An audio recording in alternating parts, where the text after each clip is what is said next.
Hey guys, welcome back to my Python series. And if you have not watched the previous part, make sure to check them out. In this video, we will learn three powerful concepts: module, class, and object, and inheritance. Let's talk about modules.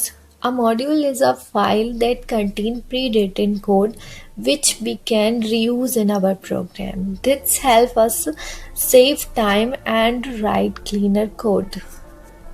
Here we import the maths module and used its functions. This generate this generates a random number.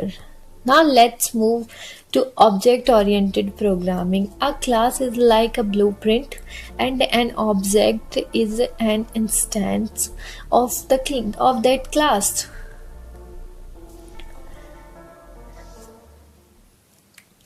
Here we create a class of an object from it.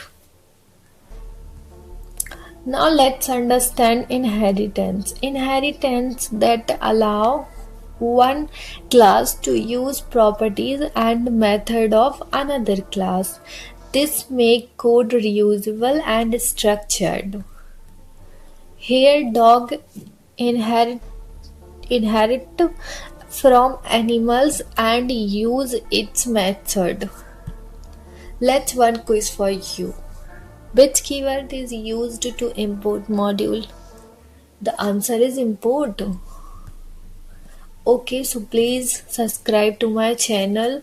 It's really support me. I will keep bringing simple and beginner friendly Python content. So stay connected, keep learning, keep watching. See you in the next part. Thanks for the watching.